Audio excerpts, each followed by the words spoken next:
tato tapo yatu ile tua e ala le tato tapo inga fiafi fia fai tau sina mau mai na fionga le tua e mauputo mua e ar faafiro inga o tato sauninga li nei fiafi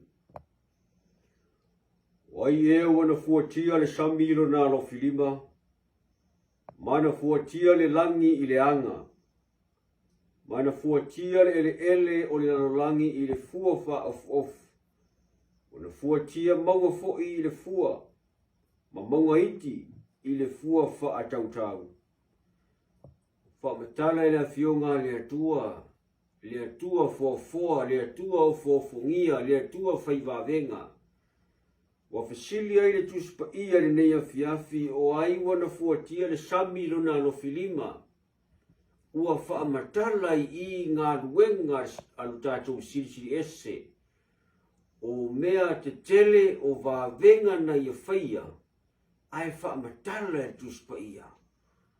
O aina te fuatia le lalolangi i lona alo filima. E wha pēnā se wha naunau ta inga ma se mori mauola i nei afiafi. O le atua foa lea o le atua whai vavenga. Sa ia tapu aolo soifua le tato a inga. Le ngā ruenga o au, au whiangai ei matiu te mawhaiva ma la wasio le nei aso, i le urufafo ma le urufale, o le atua o fofongia leo le atua fofoa, sa ia tapu au, sa ia taitai, sa ia marutia lo soifua, ua mafua ai o na ae o whi au matiu te manuia, fo i le viinga i le atua. Ona vele upo la fionga le atua ve ma uputo mua e alfa afero ingo tato sauninga. Mua me umo na fa afero ia le presidente ao ngā ruenga sa mua tutu atasi la rolanga. Yesu Keriso le tupu e ou le upumoni. Ie ua ia fili ailo soifua mo lo wola. Fa afero ai le presidente o ngā ruenga sa mua. Lua whawhiro inga, si o tātou taitai au ia pasa ali moana wili papu man whalitua ia tiana. Maisio la inga o whorofatu mwhatalofa. E le whangaloina le waase lua, le autistusi, le whalitua mare ainga. Le te oloa le whalitua mare o lua ainga. Whatalofa atu le sua whamanu malo Yesu Keriso. Le au whainga luenga pa ia le atua, tai mtanga ruenga mne o toa inga e maisio le nofo ato o ngā ruenga. Mai lava i maunga se ia pa ia le whara se o le lava loa ngā ruenga Samoa. Whatalo whatu. I li whangaro ina le tampo inga ta maa matutua matina matutua o lo po le whala maula li ula a ware manuia ngā ruenga. Whatalofa ngā ruenga wau. I wōma a inga sa moa poto o whaio na maua mai nei sauninga nei afiafi. Whatalofa atu ni suafa manu malo Yesu Keriso. Talofa lava.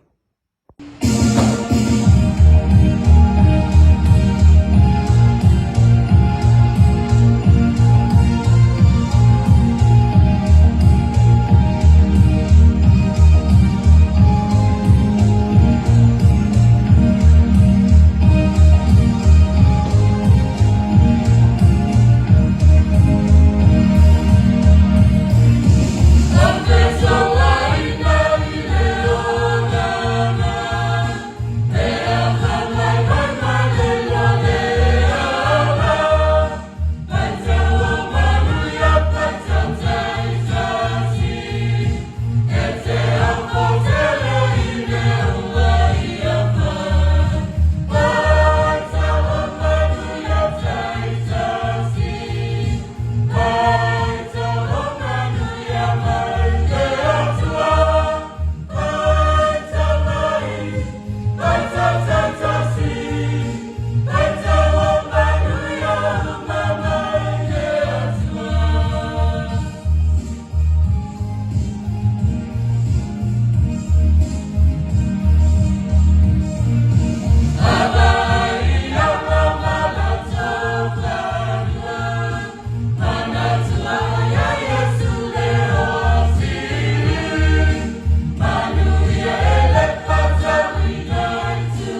lo mātou tamai le o fio le langi, ia whaamanuina lo suafa e whaamavau, a wā e whaamavau lava lo walofa.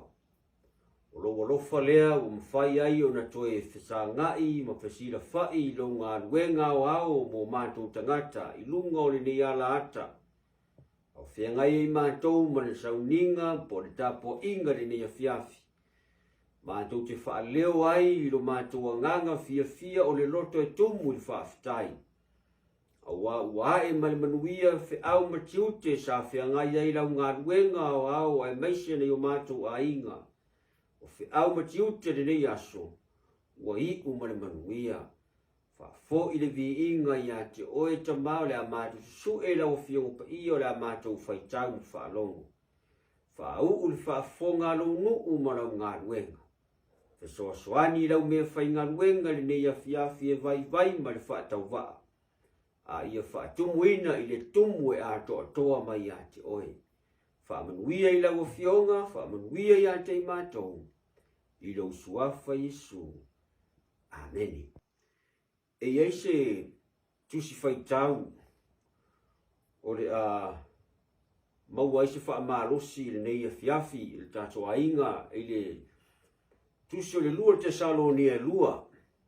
Aolono whaiupu e iwa e whaapau ma le whaiupu e sumartolu. E maua i se whaamalosi mo i tātou le nei a fiafi, po se mana onga o le atua e ala mai lana fiong pa ia. A le whai upu lea e se fulu, lua te Salonia lua. A o lono whai upu se fulu, e maua i se autu o le whiau le nei a fiafi o ro iai upu whaapea.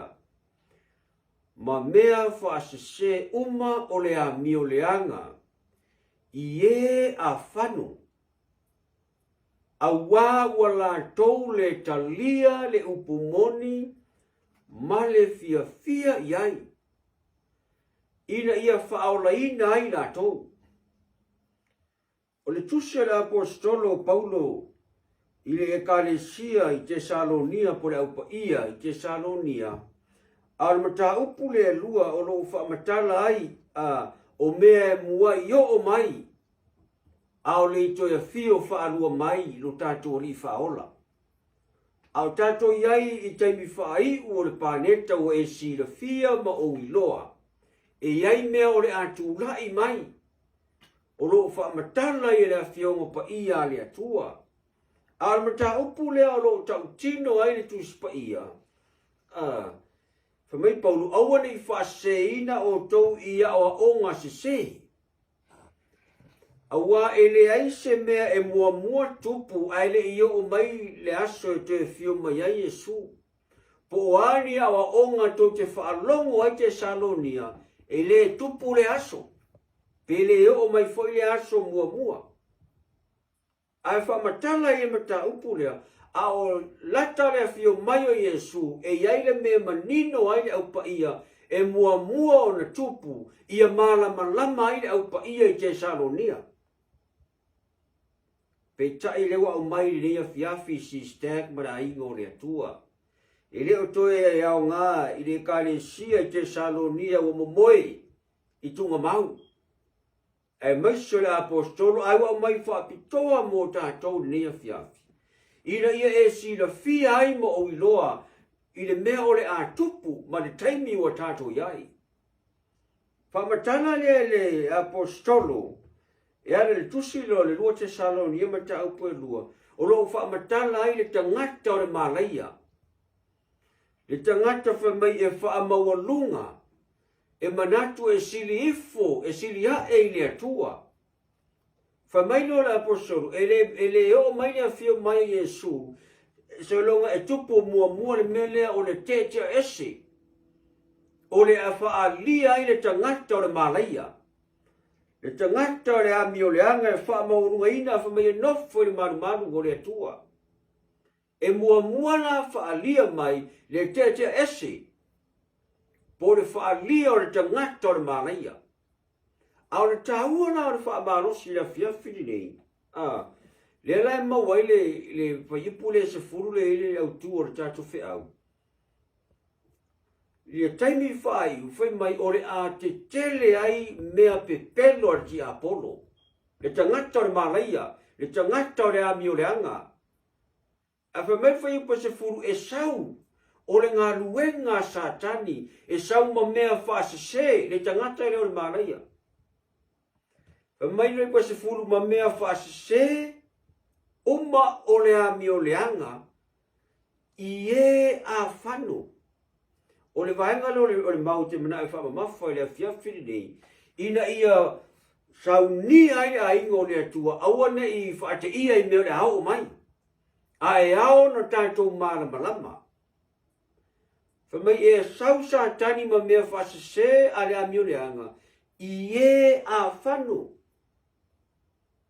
O le fasili ai se a whanu ai, mai awaha ua lātou le talia le upumoni, ma le fia iai. Ai se a tau ai le talia le upumoni ma le fia. Fa mele whai unga le mau, ina ia. O le purpose clause, ina ia, whaola ina ai i lātou. E wha mawhara le afiafi ni le wha manosi. E tau tino ai e le tuspa ia, le mafuanga e whano ai tātou.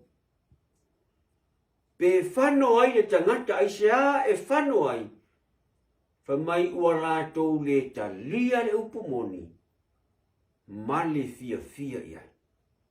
Ringa a tangia mai, sa maua le awanoa e talia ai le upumoni, ai le talia. Lua, e le fia fo i le upomoni. Le aingo le atua le afiafi ne. E fo linga mai e sila fia le leia Yesu tangata o le afano. Na o le fai mele mau, e fa se se uma o le amio le anga i e afano. Manino le sila Yesu tangata o le afano. Tangata lātou te talia, lātou te le talia le upumoni, male fia. Nono inga, wa matua whaasesea i mea rea mio lea. O le mafuanga lea, e tā hua ai SISDAC, lo manino i mea whaasesea aisea, ne i whaitau wina le langi tā ua o le awhano. Whamairo le au tū o le tātou whi au le nea fiafi. SISDAC, whaamata o whaitau wina tātou e Yesu, o tātou ta liara na upumoni male fia. E tā ua le vanga muli o le maule mai male fia, luna winga, e tā tau o na ta lia le upumoni, au auna le upumoni, a e ta lia ma au auna male fia. Whaamatara o sila mai Yesu le nea fiafi. Ma whaitau wina Yesu le whailaunga e ta lia le upumoni, toe fia iai. E whaia si tā ua o le vahenga muri lea. Ta lia le upumoni, ai ta lia mare fia iai. Rowinga, e tā ua, me te u whaitau wina le whailaunga, e ta lia le upumoni, ai le fia iai. So le vanga mua o e whano.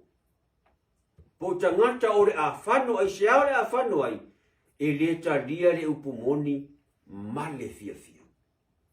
Ai se au le ta lia ai, la vea i mea whaase, e a se sia le atus whaitau, lua te Salonia, whai paiu masu, o lona sau fo e peo ngā ruenga satani, i le mana uma, ma whaailonga, ma wavenga pepelo. Mana tuar tangata i lore malaia e mua ona i ele te ese. Le tangata i lore malaia e wha mawalunga i le upu o le atua. Wha mai nā te wha asese le wha nau o le atua. Le la mai le wha le whiawhi nei, ia e sauni ai. Dango tato iai taimi whaiu, le sau i o le wha asese a satani. O hawa onga sese, tani tōnunga se awa onga pepelo. Aurona whainga whai mai, e sau pei o le ngā ruenga satani, i le mana uma. Tutu sila fia i le mana o ti apolo. Whamai na te whaia whailonga, whai ma wāwenga, a elo ni wāwenga moi.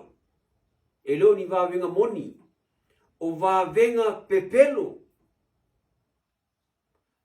Ma mea whaasase uma ole a mio le anga. Ta fio lai. Le a ingo le atua. E iai mea whaasase, e whamei o mea whaasase uma ole a mio le anga. E whai asi a whaina o i lātou o e a whano. Ina ua lātou le talia le upumoni, ma le fia fia.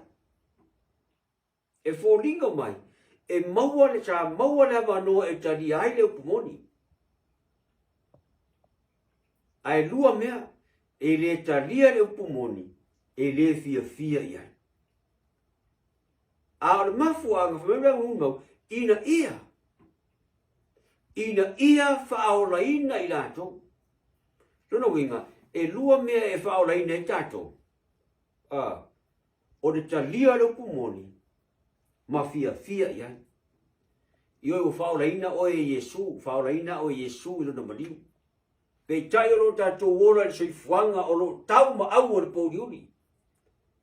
A tātou le mataala iai, e whai tauina i tātou le whiau le whiawhi nei, o e a whano. Aisea, e le talia le upumoni ma le fia fia. Whape i mai lau au nanga le upumoni Yesu, le a ingo le atua. O e fia fia e sia tātou mere whai. Ia po whai a mare whau. Pe whai a mare oi. Ia pe whai fo i mare tomumu. Ai whai mai le au le fiafi nei. Ma le fia fia i ai. Whamata o vere upumoni a Yesu. Se mea sua maria i ati oi. E te au auna ma e ngalua ma e tautua. Ma e fia fia i ai. Tā ua i o le talia. Ai talia ma le fia fia. Aisea, ina ia whaoreina. Lama te lea i o lea whaina.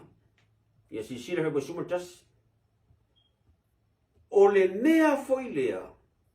E au wina tua i e lea tua i a te ila tau le ngā luenga e whaasise ai. O le ai mafuanga. Ina ia la tau talia le mea pepelo. SISDAC.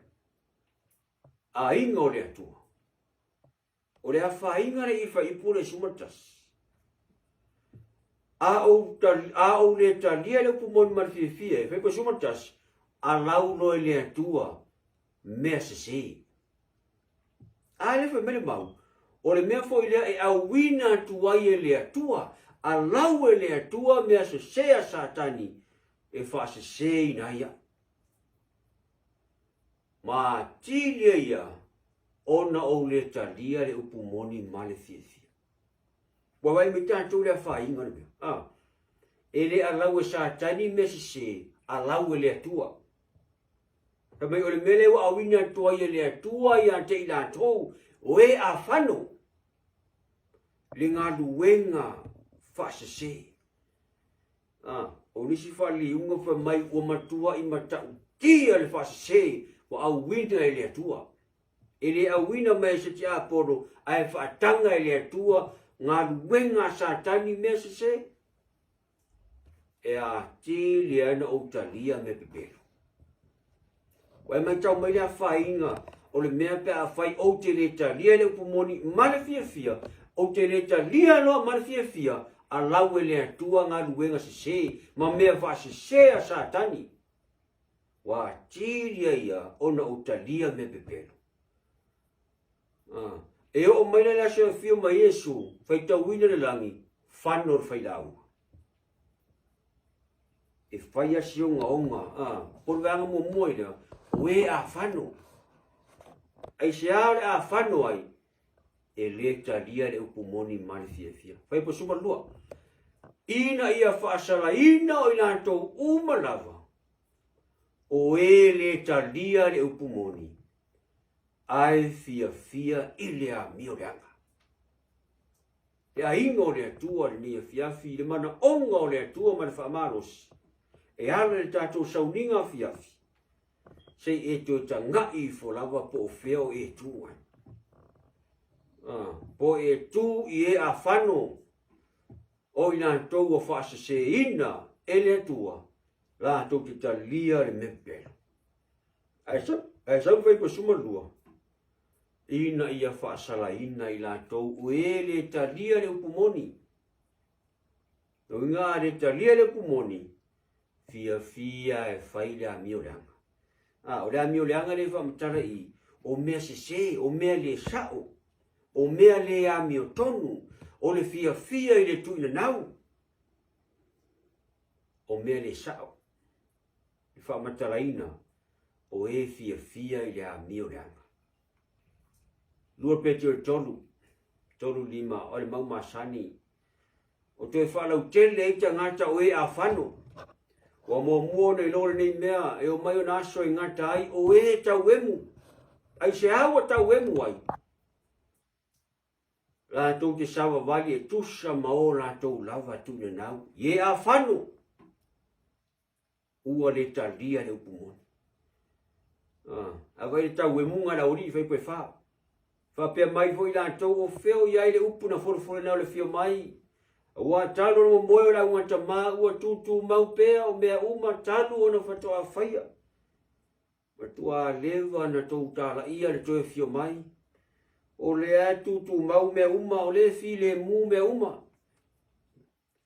A wala tau te mana na o ia lilo le nei mea ia te ila tau.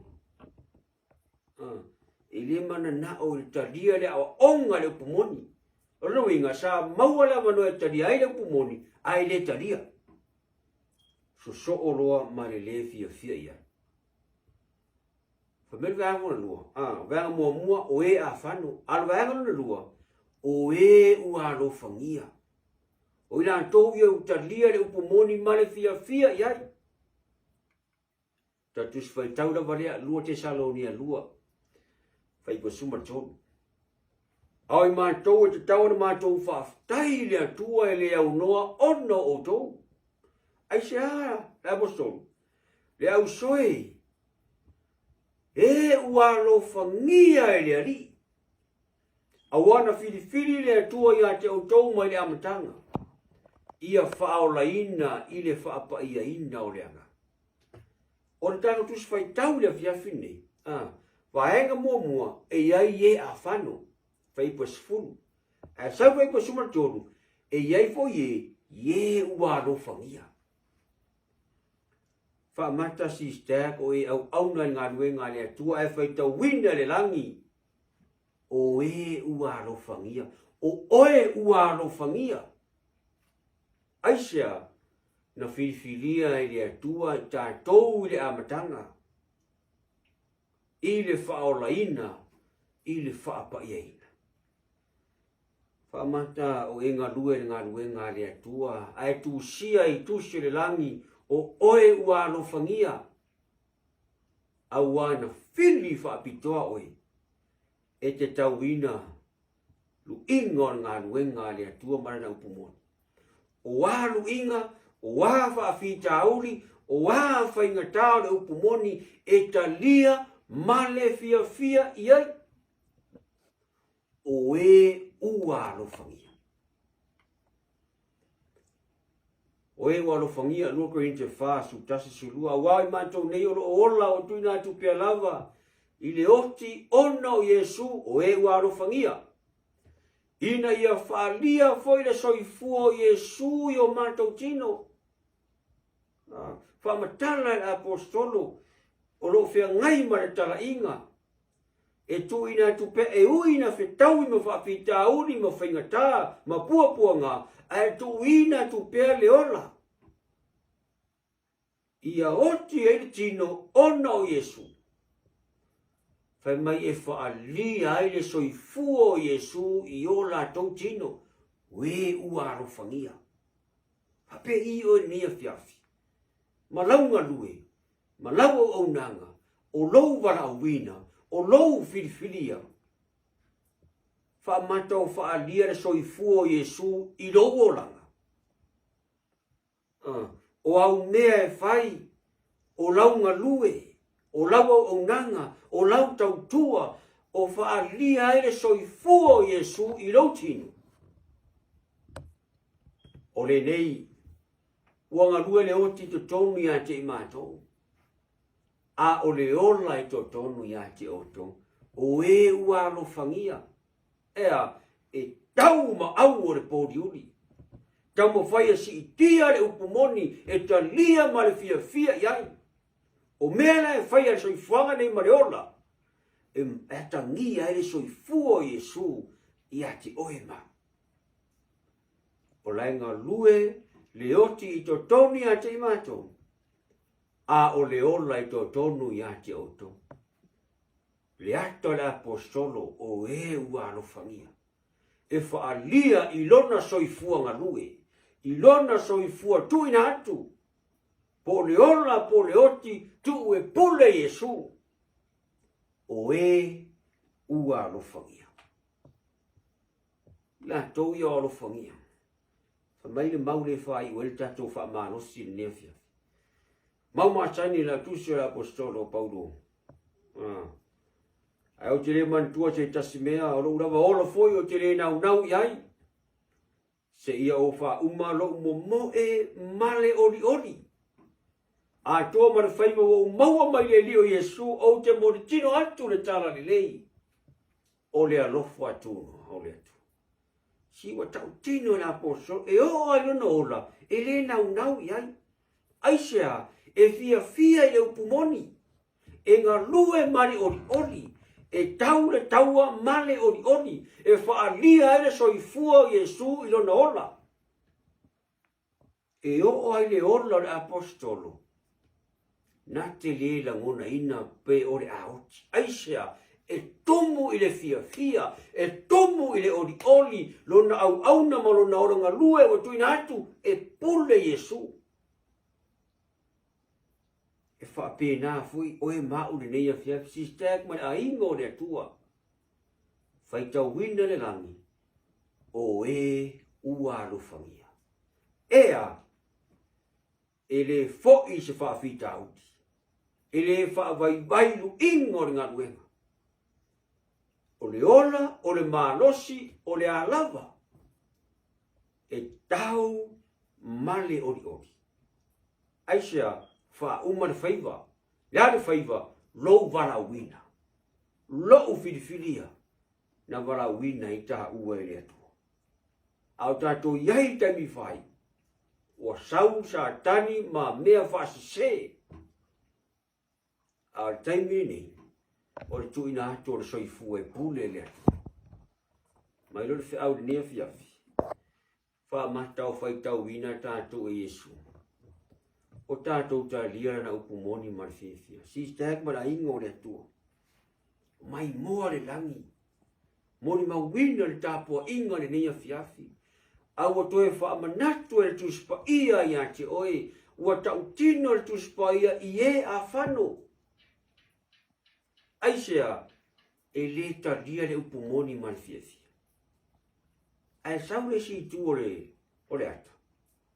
E iai e ua alofangia. Mailo la apostolo mātou te whaafitai le atua ona o tou o e ua alofangia. O e ua filifilia le atua.